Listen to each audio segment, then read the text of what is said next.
Star Wars Galaxy's Edge is one of the more controversial theme park lands when it comes to Disney Parks fans. Well, a few Make-A-Wish kids finally got their big day and they got to see a giant stunt spectacular. But for those of us who have been following Galaxy's Edge for more than 4 years, we're seeing different things going on here. We have some questions for Disney. Let's talk about that on That Park Place.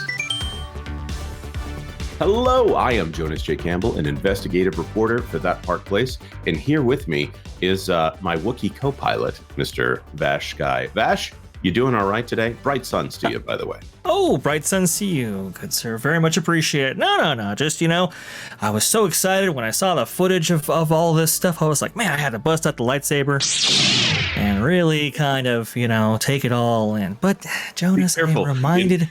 You never ignite that thing unless you're ready to kill, according to the Afterlife. Oh, that's true. That's true. Okay, sorry. No, we'll go ahead and put that away there.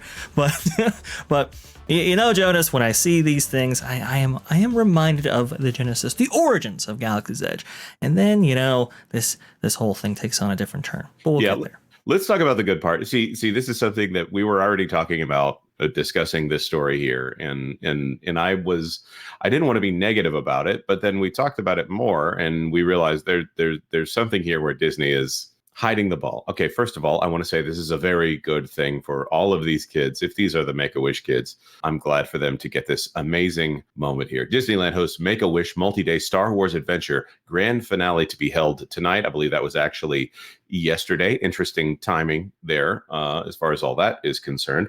At 8 p.m. tonight in Galaxy's Edge in Disneyland, guests are welcome to cheer on galactic Make-A-Wish heroes as they conclude a multi-day, first of its kind event. As someone who has had a child who qualified for Make-A-Wish in his family in the past, I have to say this is a good thing. No question there whatsoever. Over the past few days, a special group of families visiting Disneyland Resort on their official Wish visits began a multi-day, first of its kind Star Wars journey. This special event was curated just for these Make-A-Wish children and their families right here. I believe this was the only place that this was officially announced. Blaze Your Path, the finale, 8 p.m. Disneyland Park out there at Galaxy's Edge. We first noticed the finale show on the Disneyland mobile app. This is WDWNT talking here. At 8 p.m. tonight, Wednesday, September 11th, guests are invited to cheer on these kids as they rally against the First Order alongside Chewbacca, Rey, V. Maradi, and other members of the Resistance. This is the big finale of their multi-day journey, appropriately named Blaze Your Path, a Star Wars adventure. No details on this finale, and will entail at the time of this publication and some references to other events here. We do have some footage here, and I'm going to go out on a limb here and play a little bit here of what's going on. I'm using Five Fires video here for just a moment, just to see what's going on. We have a First Order officer here talking down to the crowd. Nothing crazy there, but if we look, Kylo Ren, who I believe is the supreme leader at this moment, probably between Last Jedi and the Rise of Skywalker, the one where the Palpatines end up winning in the end. And then here is Rey. That is the timeline for Galaxy's Edge in general. It's kind of weird because Rise of Skywalker shows him reconstructing his helmet, so his helmet isn't supposed to be constructed at this time. But alas, there you go. Oh, there's Chewbacca over there. We were wondering if he was going to appear. We'll talk about how this show. This is not the first time this show has been done. I'm not trying to add cynicism to this. I'm glad for these kids to be surrounded by this cheering crowd as they experience whatever they're doing here at Galaxy's Edge. But this is a stunt show. Should be reminiscent of the Galactic Star Cruiser and maybe some other things that we'll talk about in just a moment here. But you get the idea of what's going on here. And again, these Make-A-Wish kids deserve to have a little fun in their lives. That is a big deal. What's interesting as Disney Parks fans, and this is where we are addressing Disney and the problems with Disney, not with these children. I just need to reiterate that one more time. Disney should be doing this more often.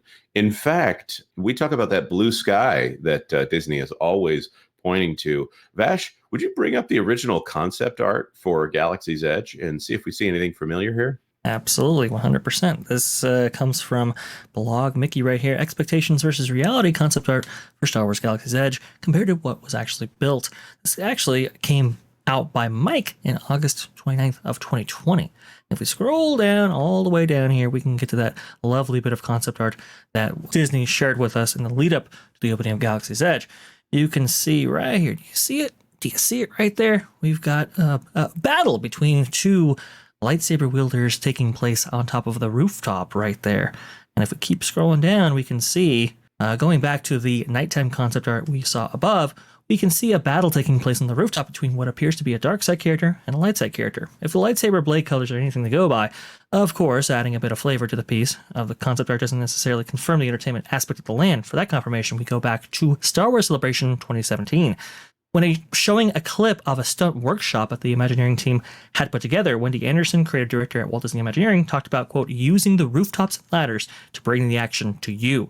And you can see right here, they showed this piece of footage to get people hyped for this land. And this stunt show never actually took place, as far as I could tell. I think this was supposed to take place in amongst the crowd on the ground there. But this show in particular was supposed to take place on a nightly basis. And it's actually why that section of the land that we saw that show previously take place, that's why that whole thing was built.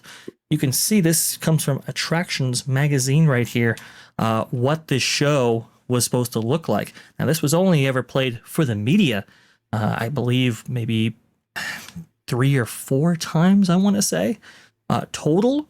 Back in 2019, this was going to be the summer that Galaxy's Edge officially opened at Disneyland Park in Anaheim, California. Yeah, this is, of course, interesting to me when we talk about stunt shows, and this is not the best way to watch a stunt show, as you are down below the stage, looking up to the stage, and you're looking through metal railing. I think that there's probably someone in Imagineering that pointed that out and was ignored, but it's a way to keep the stunt performers both in amongst the audience, get a few more people able to see it, but also keep everyone quote unquote safe here. There's also the fact that Disney actually does pretty good stunt shows. Lights, Motors, Action, or whatever the name of that was back in the day. I think that actually is the name. That was a really fun stunt show involving cars. Of course, the Indiana Jones Stunt Spectacular. It's not a day one attraction at Hollywood Studios. It's about as close to that as we've got out there. Obviously, Hollywood Studios is where Galaxy's Edge is on the East Coast at Walt Disney World Resort.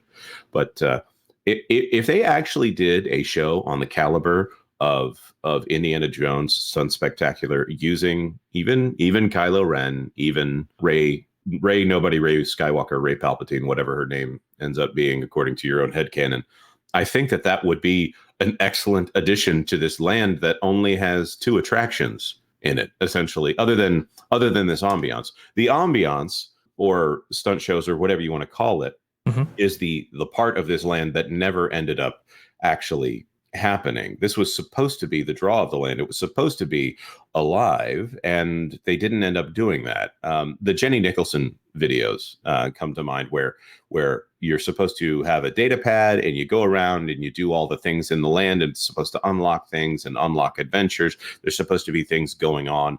This stuff is supposed to be throughout the day. You see this kind of stuff going on. You're supposed to be inside of a Star Wars adventure, as opposed to an open air Tunisian mall and a couple of rides. Yes. And this article actually details a lot of instances in which they were supposed to have this kind of living, breathing land that you described right there, Jonas. And it was going to extend beyond just stunt shows and so forth. It was actually going to include music, for example, musical performances provided by live actors in amongst the crowd and so forth, in amongst the market. It's why there is not any music pumped in through the speakers, because they never went to recording sessions in order to provide those. It was supposed to be provided by the land there itself on the day that you arrive, and it would have been absolutely spectacular. Of course, I have to interrupt you. All of this stuff ended that they said that was going to go into the land itself ended up being co-opted and put into and paywalled into the Galactic Star Cruiser. The droids going through the land, the music, the guy playing the seventh string Halleck, which is if you see the guy with the weird banjo in the Star Cruiser footage, that is I'm assuming that is what they were talking about with live music going into the land here. Of course, it's been forever until they actually added Star Wars music into this land by, is it Fire of the Rising Suns or Seven Suns or whatever the name of the show is. They play Star Wars music in the land, and I do believe they put in a little Yoda dialogue. There's so much here, particularly with the Make-A-Wish kids. It's reminiscent of a far superior thing that used to be at Disneyland. Not superior in cost, but superior in experience. The Trials of the Jedi Temple, as it was called at Walt Disney World. I don't know what it was called at Disneyland because I'm an East Coaster, but that was something that every kid had to do if they went out to Hollywood Studios, and it was so much fun. My kids had a blast doing it, and it didn't cost an arm and a leg for the company to do it. And now, and bless these kids, I mean that, God bless these kids getting to do this on this day. I'm just pointing out that Disney value engineered this land into a much lesser experience. There's this thing where they show things to the media. The footage that you showed, Vash, for those of you in the audience who don't understand this, that was from media events. And the footage that I showed was for the Make-A-Wish kids. That's great. I'm going to bet you there's cameras out there and there's going to be media there. I'm not saying they wouldn't have done it for the media, because this needs to happen. Josh D'Amaro is on the board of Make-A-Wish. He needs to be dedicated to this cause. But there are so many things that happen for the media and for special events that they're trying to leave the impression that this is what it's going to be all the time so that they can get the press for it, and then it goes away forever. The X-Wings come to mind. Actually, Vash, I think you have a little bit on that. I do, yes. This is from TechCrunch right here. Real X-Wings took flight at Disney's new Star Wars ride grand opening thanks to Boeing. This wasn't actually for the opening of Star Wars Galaxy's Edge in Disneyland in California in Anaheim back in the summer of 2019, but actually much later on, I believe in December of 2019, this is when they debuted these, and it was actually at Disney's Hollywood Studios. Viewers will note that there is no flight restriction over at Disney's Hollywood Studios. At least I don't think so. In the same way, anyway, that Disneyland in California has. And so this is why they debuted there. Very interesting, because Disney partnered up with Boeing in order to provide these. And then, they played for the media, just like that show that we showed before, as you eloquently pointed out. Those were all for the media. And it's just kind of interesting how it's seemingly coming back to the media again, because I say that because you have Guy Selga there, you have Five Fires, you have a lot of the, let's say, Disney Parks press there taking note of this specific event that was performed for these kids. They could have made this event private for these kids. They decided not to. And I think that was for an obvious reason. I think this is an optics play, because otherwise they don't do this. My feeling is that these shows should have taken place for the general audience, and something even more spectacular should have been performed for these kids. That's just my personal opinion on the whole matter. I think that's a fair point. Also, I need to point out that those drones were used for one media event, and the next thing you heard about them was them being put into a museum. To call back to Indiana Jones, they belong in a museum.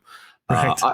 This would, of course, be amazing if they had regular flights, but it seems like, as we often see with the Disney company, they continuously go for that headline chasing rather than the actual upkeep on here. They're the grand gestures boyfriend, as opposed to the showing up every day, bringing you flowers on a Monday for no reason kind of guy. Again, I'm of two minds about this video. Yes, these Make-A-Wish kids, they deserve to have this great experience. I just want Disney to be reminded that we're all paying attention to what you're doing, and if you want people to pay attention to what you're doing, there's also the consequences of everybody reminding everyone what you've been up to. I would love for Galaxy's Edge to be the land that they promised. I mean, I would prefer it be the original trilogy, but the land before Kathleen Kennedy convinced Bob Iger that it needed to be the sequel, or sorry, as I call them, the spin-off trilogy here. But anyways, I want to throw this to our commenters. What do you think about this event? Do you think Galaxy's Edge will eventually turn into what was promised to fans? Or do you have something else to say? Let us know your thoughts in the comment section down below. Like this video if you like this video, and consider subscribing to That Park Place for all the news that should be fun. Thanks for watching That Park Place News. For more information, consider checking out www.thatparkplace.com. And don't forget to subscribe, share, like, and send this out on your favorite social media accounts.